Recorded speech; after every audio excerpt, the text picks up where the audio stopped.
I think coffee is highly misunderstood as a health risk.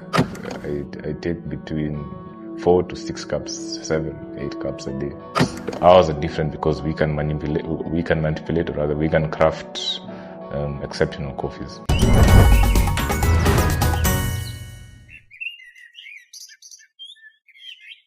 My name is David Ngiboyne. I'm a third generation coffee producer. I'm based in Nyeri, and our coffee estate is Maguta Estate Coffee. We are producers and exporters of specialty coffee. We're both into farming and the whole process in between up to export. So coffee comes from the farms, central, eastern region, western. There's also the Rift Valley now that's coming up. And it moves through a system that goes through someone called a broker. Or rather, let's start with a miller, because after that, after a farmer has it, maybe a smallholder farmer, they can move the coffee to a factory, like a society. And then from a society, the society will have an agreement with a miller. A miller will process the coffee from from unfinished to the green bean.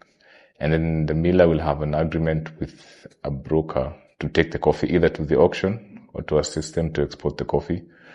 And then from there, the broker or the dealer, or whoever bought the coffee, will move the coffee from a designated warehouse to an importer's, maybe ship or by air. Yeah. How we work as Maguta, however, is that we produce the coffee, we farm, we have our own mill on site, and we export our coffees directly. That means we don't have anyone in between. We work directly with importers. I just couldn't find good markets through the brokers that were there. That time it wasn't called brokers, they were called marketers. Broker is the new regulations. I couldn't find something that worked for me because the coffees we produce are not quite what we say as the standard in the Kenyan market. Most Kenyan coffees are Kenyan washed. It's very famous out there. But we are producing exceptional lots that are called naturals, carbonic maceration. So that could have been difficult for a conventional marketer or broker to move. So we had to find a way to do it ourselves and control the whole process. Well, our coffees are intentionally crafted, so we can have we have very delicate, complex flavors that anybody would enjoy, from heavy fermentations to light fermentations that are floral. So that's ours are different because we can manipulate, we can craft exceptional coffees. Well, we have to invest in good storage. We have to store our bags in hermetic bags. That by hermetic I mean like airtight, doesn't allow pests, doesn't allow dust or anything. So we have to really monitor the coffees from the moisture. Moisture level has to be, perfect, 10 to 11%.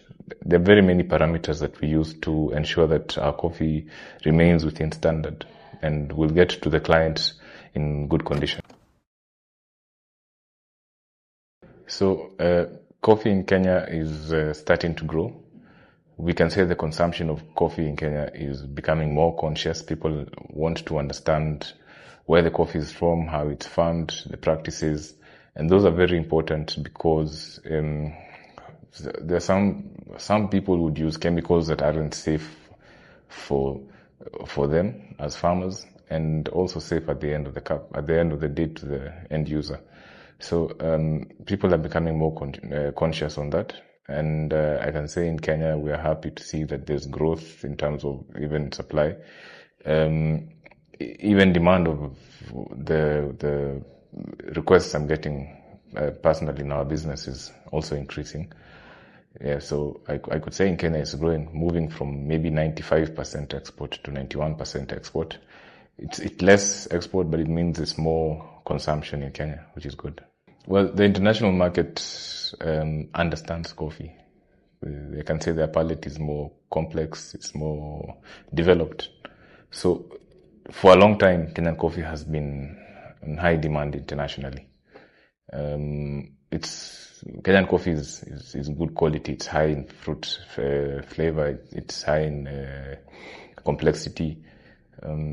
Also, our grading system assists us because we have cleaner coffees using the Kenyan grading system, so they are highly sought after. So what the market abroad is conscious already. They're just now looking for the extra things, like is it now processing, because for us, for example, we have some unique processing, and that's what helped us stand apart from the rest. So maybe I can say there's more appreciation of intent, craftsmanship, and processing in the international market. But I can say international market demand is still high. So I think there's a lot of innovation right now in coffee. Maybe not much in Kenya, but internationally. We've seen a lot of innovation in terms of brewing. So if we're able to brew our coffees better, we're able to appreciate our coffees much better. So it sells the coffee. So imagining trends could be like passing coffee through frozen drops that assists in capturing what you call volatile compounds in coffee. The volatile compounds of aroma captures the good stuff in the coffee, the good flavors, the good aromas. And from the aroma, you're able to get a good cup. So it's an emerging trend, and it can really assist the market and the people at home or in the cafes to appreciate coffee better. Yeah, maybe there's also innovation in, I can speak on the production side, where if there's innovation on the production side, like whereby we use less chemicals, we use less pesticides, or rather zero pesticides, zero herbicides, and we can farm in a more sustainable way. It's a plus for coffee. Personally, I think coffee is highly misunderstood as a health risk. I don't think coffee is a health risk,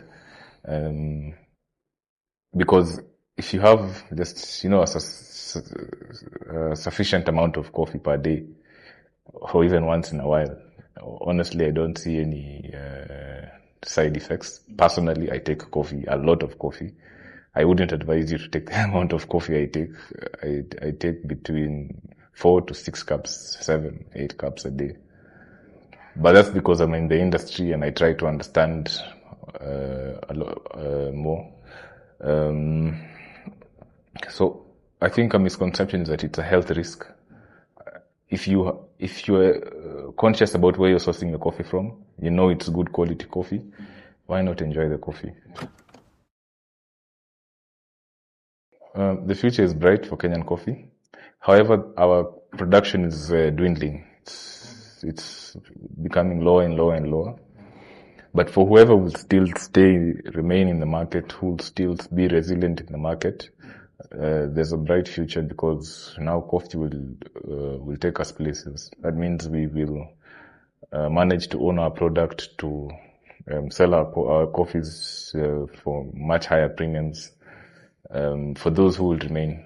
Because I can see it's quickly dwindling, because there's competition from real estate, maybe lack of interest, things like that we cannot control. Yeah, but I can say the future is bright. Personally, I enjoy V60. So I have a hand grinder. I grind coarse for filter, and then I like a medium roast, maybe 10 to 12% on the roast level. So I always take V60 every day. Even right before this, I just had a V60.